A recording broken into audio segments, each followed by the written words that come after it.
My sister and I were both set to marry on the same day, and our perpetually biased parents allowed me to choose my dowry first. A pair of exquisite gemstone earrings, valued at $2,300,000. A humble peachwood hairpin. Just when I thought my parents were finally showing me a modicum of favoritism, a cryptic message materialized in midair. The malicious female antagonist will undoubtedly choose the more expensive option, oblivious to the fact that those earrings are cursed relics, entwined with the vengeful spirit of a tragic soul. Should the antagonist don them, she will not only witness the apparition but will also be doomed to a lifetime of infertility.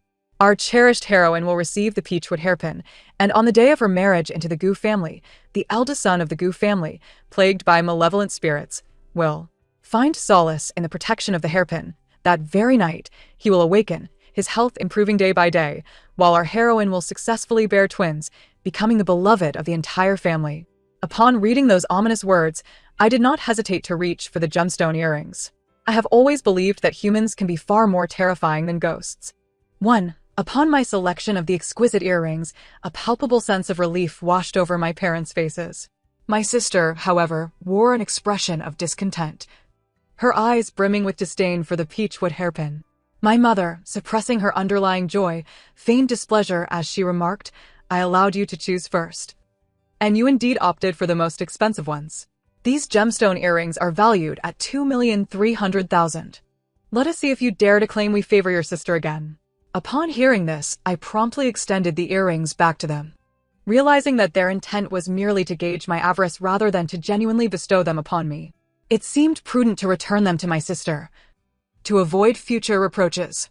Just as she was about to receive them, my mother struck my arm sharply, exclaiming, "How can you be so ungrateful? There's no logic in exchanging dowries. Once you take them, they are yours." I scoffed inwardly at such theatricality, such talent for acting wasted outside the stage. Once their objective was fulfilled, my parents hastily concocted an excuse to send me away. I said nothing and departed with the earrings in hand. In the car, I reviewed the surveillance footage from home. As anticipated, my sister was in a fit of rage. "You clearly promised to gift me the earrings along with the peachwood hairpin. Why the sudden change?" she bellowed at our parents. "How dare she claim the $2,300,000 gemstone earrings? They belong to me." My father hastily defended, "Dear daughter, did I not mention that the earrings must be stained with blood before the curse can be broken? We consulted a practitioner, and it turns out your sister has a strong constitution. All it takes is one significant injury to lift the curse, at which point we can easily reclaim them." My mother chimed in, "Those earrings carry a taint. The master warned that whoever wears them shall remain childless for life. Although you are marrying the eldest son of the Gu family, and she the second son, if she were to conceive before you, and the eldest remains in his slumber, your status would be perilously threatened." My sister, with a disdainful curl of her lip, picked up the peachwood hairpin and retorted, "Are you certain this trinket can rouse the eldest son of the Gu family? I promised the old matriarch that I would awaken him. If I fail, I shall be cast out, and you shall share the blame. Rest assured," she continued. "The master assured me that placing the peachwood hairpin upon someone afflicted by evil spirits will compel the spirits to retreat willingly. The eldest son has been in a stupor for over a year. It is undoubtedly due to possession." With this, my sister cradled the hairpin as if it were a treasure, her eyes gleaming with greed. "The position of matriarch of the Gu family shall be mine alone." Upon witnessing this, I quietly set down my phone and drove to a particular location, the dog breeding facility. I specifically chose a rabid dog. The owner looked puzzled, remarking that such a creature was beyond saving. It had killed many livestock and even dared to attack a dog trainer like himself, harboring rabies and unlikely to survive for more than 3 days. This was precisely the type of specimen I sought. After completing the transaction, I adorned the rabid dog's ear with the earrings. Suddenly, a chilling gust swept through the air. My previously skeptical disposition shifted as I truly grasped the essence of dread. Above the frenzied dog, a sinister spirit materialized, struggling futilely against its confines. In an instant, the dog broke free of its tether and dashed away. The facility owner, fearing for public safety, rushed after it with a stick. Not far off, a speeding truck barreled past, colliding with the dog and killing it instantly, blood saturating the ground and staining the earrings. In that fleeting moment, the spirit vanished completely. The surreal scene left me momentarily disoriented, unable to distinguish between reality and a dream. At that juncture, a new subtitle appeared in the air. Did the female antagonist inadvertently break the curse? Have we squandered a splendid opportunity for our cherished protagonist? How wicked is the female antagonist to exploit a dog to lift the curse? How could she be so heartless towards such a precious creature? Are those upstairs blind? This is a rabid dog, already destined for euthanasia. Besides, it was not the antagonist who caused its demise. 2. As I absorbed this, a shudder coursed through me, and tears streamed unbidden down my cheeks. My choice of the earrings was not solely to test the authenticity of the subtitles, but also for another reason. They were a cherished heirloom from my grandmother. When I was younger, she had shown them to me, saying, "When I depart this world, these earrings shall belong to you." However, you must remember, if your parents do not present the accompanying peachwood hairpin, you must never wear them unless the curse is lifted. Now that the curse was dispelled and the earrings restored to their former glory, I found no joy in the revelation. It was clear, they truly did not love me. With this realization weighing heavily on my heart, I hastened to another location. Tomorrow marked the day of my betrothal, and according to our customs, it is forbidden to meet one's fiancé the day before the wedding. Yet, I yearned to see him, even if only for a fleeting embrace. Outside the villa, just as I prepared to knock, a chorus of cheers erupted from within. "Give her another kiss."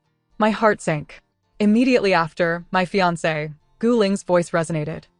"Let us not talk of another kiss. If Qian is willing to marry me, I could easily exchange her for a new bride tomorrow." His words struck me like a cold arrow, piercing my heart with agonizing clarity. Lin Qian playfully retorted, "What nonsense are you spouting? Are you truly willing to forsake your title as the heir of the Gu family for me?" Gu Ling fell silent, while those around them quickly shifted the topic, the atmosphere soon returning to joviality. Outside, my mind was blank. Gu Ling and I shared a bond forged in childhood. Unlike him, who was cast into obscurity as an illegitimate child, I had basked in my grandmother's affection, frolicking with friends in the mountains and rivers. Yet, during one fateful escapade, I fell into a river, and all those who had once played with me fled in terror, leaving me to drown. It was only Gu Ling who rushed in to save me. From that moment on, I followed him like a shadow for 15 years, until he fell for Lin Qian, the radiant belle of the university. For 4 years, he quietly watched over her, only to be cruelly mocked when he finally confessed his feelings. On that rainy day, I held him tightly as he drowned his sorrows in drink. It was then he first acknowledged me, saying, "You are all I have left." Not long after, we became a couple. 2 years ago, I saved the Gu couple from a car accident. In gratitude, they sought to unite me with their son. When Gu Ling learned of this, he erupted in anger. And it was then I discovered he was the illegitimate child of Gu's father. Through me, Gu's father learned of Gu Ling's existence. I know not how he persuaded Gu's mother, but soon Gu Ling was acknowledged by the family. With his talents, he quickly excelled in the position bestowed upon him by Gu's father, and it was then that he began to aspire to claim the title of heir, particularly after the eldest son of the Gu family fell into a coma. In merely 2 years, he transformed from a self-doubting outcast to the esteemed second son of the Gu family, forgetting his humble beginnings and the promises he once made to me.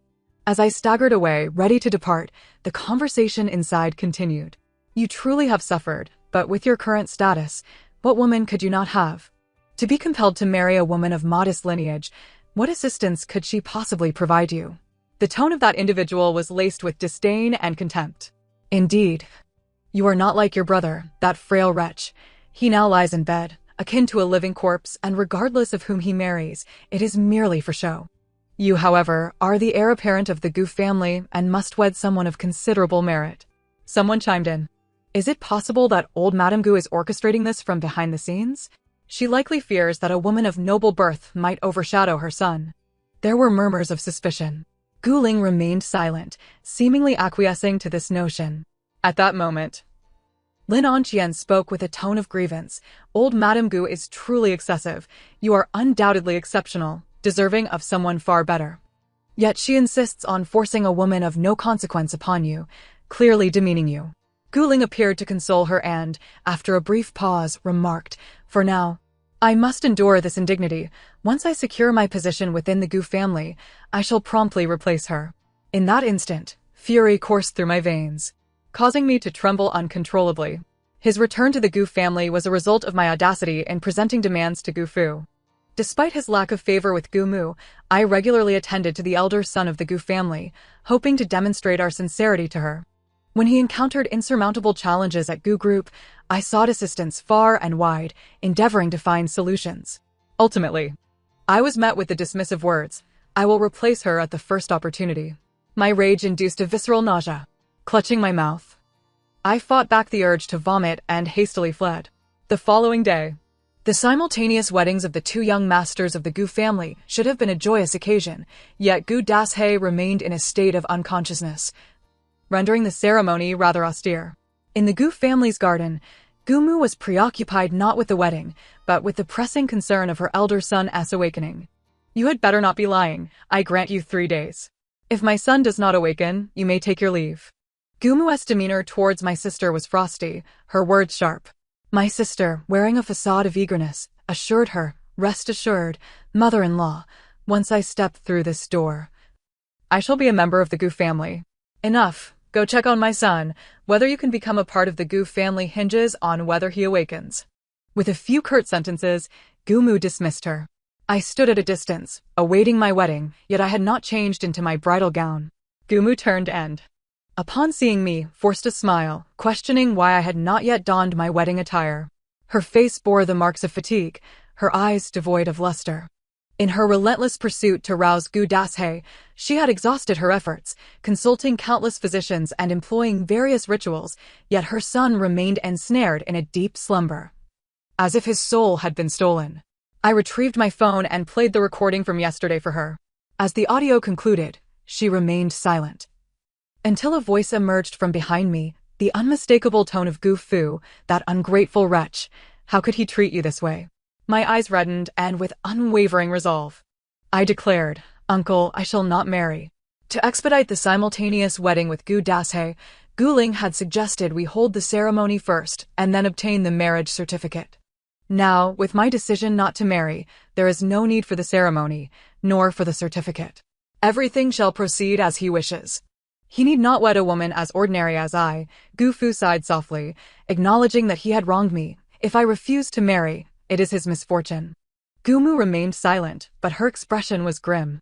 Thus, the wedding was annulled. Upon learning of this, my parents immediately called me, but I did not answer. When my sister discovered from a servant about the second cancellation of the wedding, she stealthily left Gu Dashye's room to find me, a triumphant gleam in her eyes. "I never expected you would be expelled from the Gu family so soon. I had thought we could transition from sisters to sisters-in-law. You are utterly ineffectual. Now our parents need not worry about you conceiving before me." Her pride nearly led her to slip, and she quickly silenced herself, an anxious look crossing her face. I noticed the peachwood hairpin adorning her coiled bun, its brilliance already dimmed. Grandmother once mentioned that a peachwood hairpin and earrings were meant to be together. If the earrings are cursed, the hairpin would naturally lose its efficacy. My sister's dream of marrying into wealth would shatter in 3 days. I refrained from speaking ill of her, as it would only serve to fuel her belief that I envied her. I replied blandly, "May your dreams come true." My sister raised her chin, her eyes brimming with arrogance, and noticing I was not wearing the earrings, she provocatively remarked, "You do not believe that our parents gifted you the gemstone earrings as compensation, do you?" I feigned confusion, furrowing my brow.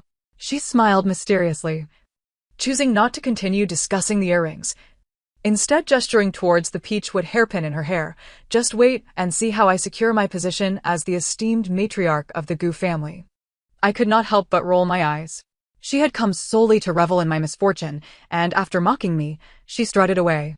At that moment, subtitles reappeared, proclaiming, "Our heroine is so formidable, she should confront the venomous antagonist like this. The earrings have been cursed, the peachwood hairpin has lost its potency. What shall the heroine do? Her connection with the male lead has only just begun. She cannot possibly be cast out of the Gu family like this, can she? Do you think our heroine has but a single course of action?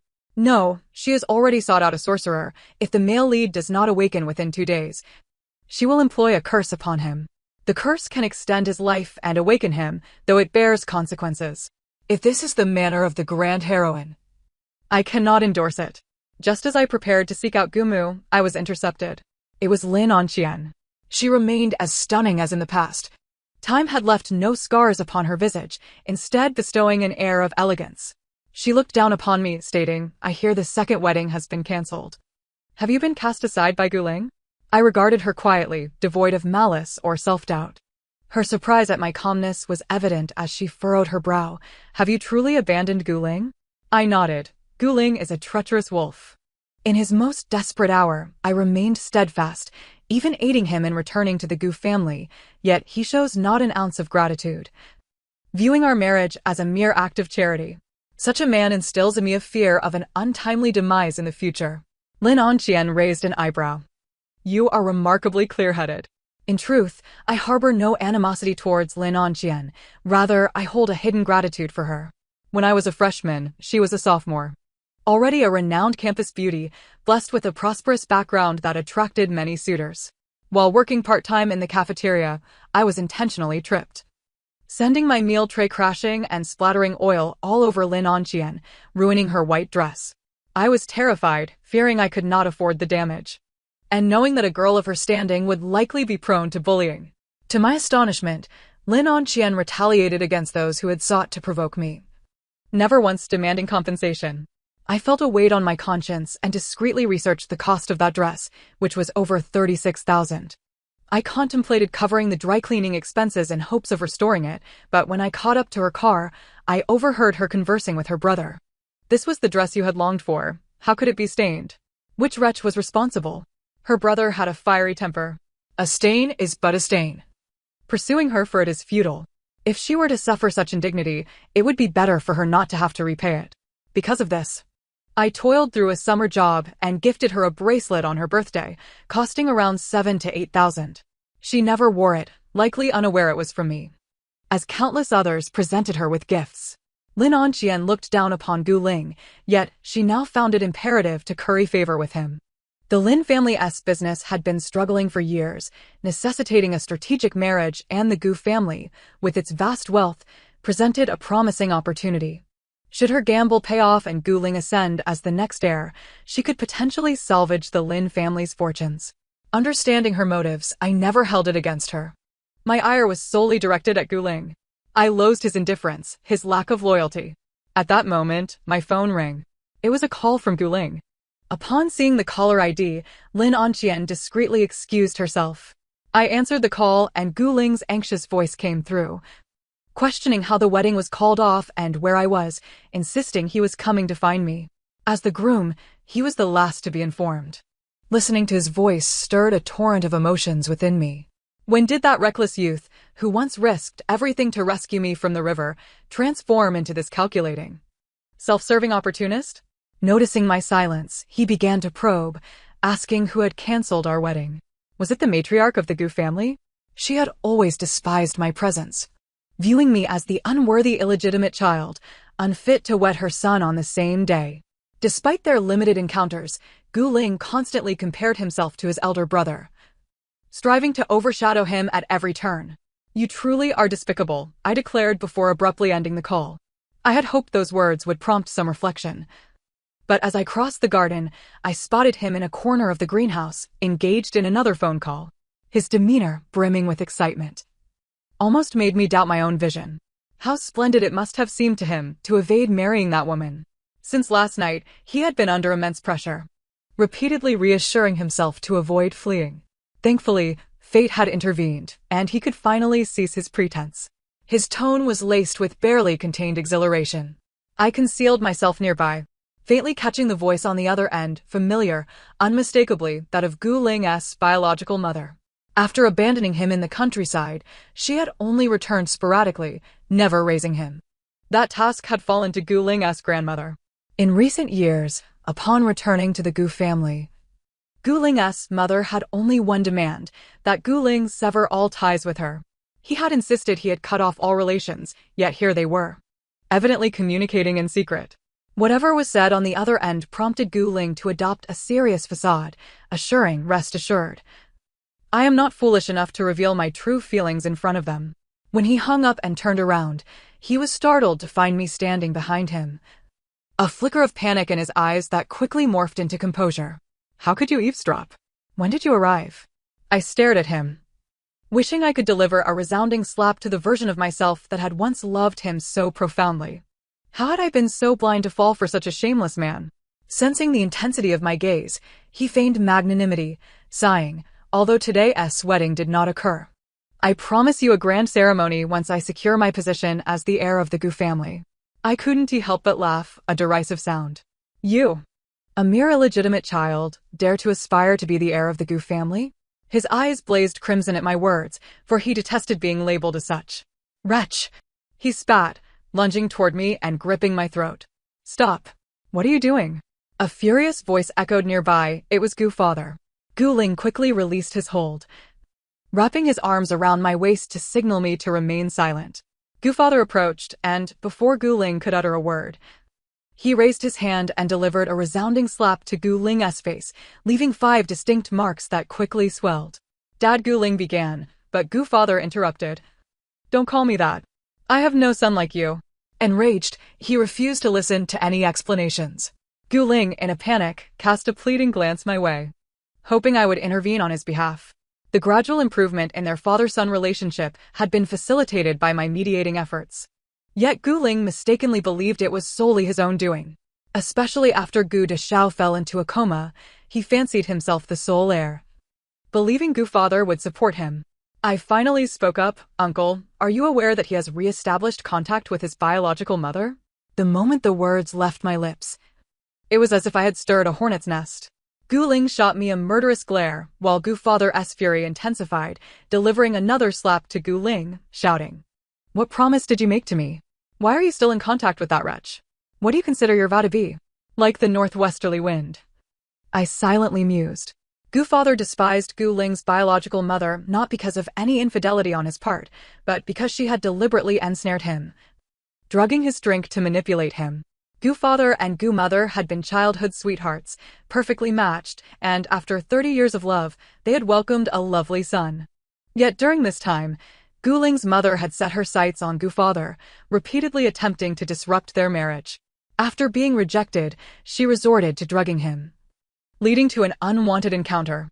Following that, she had taken delight in sending a video to Gu mother, who was then pregnant with their second child.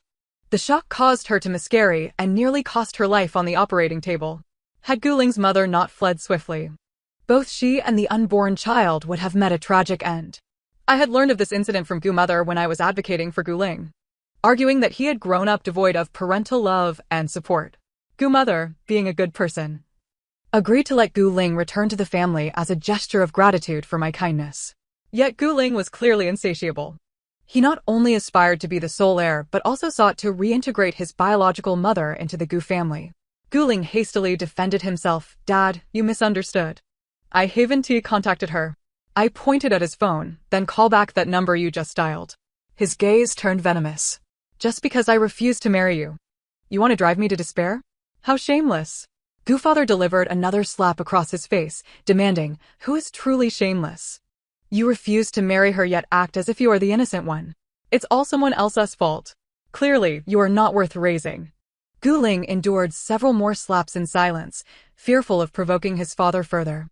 Recognizing that Gu father intended to disown him, he dropped to his knees, pledging his loyalty. Dad, I admit my mistakes. Please grant me a chance to amend my ways. I will never contact that woman again. I will delete her number right now. Gu father snorted derisively and turned to leave. Left in despair, Gu Ling grasped my skirt, adopting a pitiful expression as he implored, You must help me. You are all I have left. A person only falls for the same trick once. He had exhausted his chances. I ignored him and turned to leave. He chased after me, and I retaliated by delivering a kick to his groin. He collapsed, howling in pain. I sent a message to Gu mother, warning her to be cautious of her daughter, and left the Gu family villa without looking back. 2 days passed in the blink of an eye. The Gu family's eldest son showed no signs of awakening. My parents called me back, but I fabricated an excuse to avoid returning. They called me in a state of frantic anger, demanding to know whether I had employed some trickery to break the curse on the earrings. At this point, they had abandoned any pretense, having consulted a master who declared that the curse had indeed been lifted, rendering the peachwood hairpin ineffective as well. My sister's plan to awaken the young master of the Gu family using the hairpin had utterly failed. Faced with their accusations, I countered with a question. If it were not for your machinations against me, how could the hairpin have lost its potency? You chose not to treat me as a person first. The outcome you now endure is what you deserve. Since the curse on the earrings has been broken, return them, for they belong to your sister. I let out a cold laugh, stating that they were heirlooms from my grandmother. And did they truly believe I was oblivious to the truth? There are still elder relatives in the family who can attest to this. We are not dead yet. When did it become your turn to inherit? They exclaimed, threatening to sever ties and forbidding me from calling them mom and dad. They often resorted to such threats. However, I was no longer swayed by their intimidation and found it more of a burden. Very well, if you choose not to call, then let us sever all ties. On the other end, they erupted in fury, my father bellowing, "You have been abandoned by the second young master of the Gu family. Do you still fancy yourself a wealthy lady?" I warned him, "If you do not return the earrings, I will expose you to the media, rendering you disgraceful." "Feel free to do so, I care not," I retorted before ending the call. That night, while sipping wine on my bedroom balcony, I suddenly heard the sound of a lock being picked at the door. It was already midnight. I promptly called the property management to request security assistance and alerted the police simultaneously. By then, the intruder had managed to unlock the door. Terrified, I quickly locked my bedroom door and hid on the balcony. The thief entered and began rummaging through my belongings. My heart raced, and I dared not make a sound, fearing the thief might be armed. The property management and security arrived swiftly, and I maintained contact with them. Just as the thief attempted to pry open the bedroom door, security burst in and subdued him in a matter of moments. The lights flickered on, revealing the thief's identity, my cousin. He hastily declared, "I was sent by her parents to check on her. I am not a thief." "No, he is indeed a thief, here to steal my earrings," I accused. "You wretched girl, if I end up in prison, the first thing I shall do upon release is to kill you," my cousin spat viciously. I asked, expressionless, "Did they send you to steal my earrings?" My cousin had a penchant for petty thievery, and it was plausible that my father had coerced him into this act. His gaze darted nervously. "What nonsense are you spouting? I know nothing of any earrings. I simply came to visit you, as your dear cousin. How could I possibly steal from you?" The security personnel were barely suppressing their laughter. It was the dead of night, and he claimed to have come to play? "You can explain yourself to the police," I said. At that moment, the police arrived, and my cousin's bravado waned. He quickly confessed. "It was your father who instructed me to steal your earrings. It's all his fault. I was merely assisting him." He was promptly taken away by the police. In the latter half of the night, my phone was bombarded with calls from both my cousin's parents and my own. But I simply removed my SIM card and ignored them all. The following morning, they surrounded my home, demanding an explanation. I had already moved in with a friend, leaving them empty-handed. My cousin's parents, enraged and without an outlet for their frustration, took it out on my parents, resulting in a scuffle between the two families. At the Gu residence, Gu mother called me, requesting my presence. Upon my arrival, I found my sister kneeling on the floor, her face a tapestry of tears and snot. Beside her lay a small black box containing several dark, squirming insects. After your reminder, I had people keep a close watch on her. Initially, she feigned spirituality, waving a peachwood hairpin over my son, but when that proved ineffective, she resorted to secretly feeding him these insects. Thankfully, my people intervened in time. I have had it confirmed that these are not any sort of magical creatures, but rather deceitful little poison bugs. Once ingested, the victim will bleed from the mouth and perish within 2 days, Gu mother stated with a grim expression. My sister sobbed. I had no idea that person was deceitful. I genuinely wished for the young master to awaken.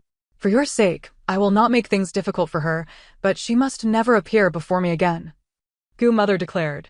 I nodded in agreement, expressing my gratitude. Unwilling to accept her fate, my sister attempted to speak, but a servant covered her mouth and dragged her away. Later, I learned that she had been beaten, her mouth bloodied, and a leg broken. This was indeed a lesson for her. The peachwood hairpin was returned to my possession. Observing the young master of the Gu family in his slumber, alongside Gu mother's graying hair, I made a wish upon the hairpin. If you truly possess any spiritual power, may you awaken the young master. Yet, no miracle transpired, even as I departed. He remained in an unbroken slumber. A week later, Gu Ling was expelled from the Gu family, his whereabouts unknown. Some claimed he had been drowned. But the truth remained elusive. My parents and my cousin's family clashed several times. My cousin was imprisoned for half a month and upon release, incessantly sought compensation from my parents. They were at their wits' end and ultimately relocated back to the countryside, as did my sister. The fall of such a prominent young lady is indeed a tale of lament. A month later, on a certain bright morning, Goo Mother called me. Unable to contain her excitement. My son has awakened. The sun shone brilliantly, teeming with life. I smiled softly. How wonderful. At that moment, the peachwood hairpin lost its last glimmer of light. The story concludes here. Thank you for listening, and I look forward to our next tale.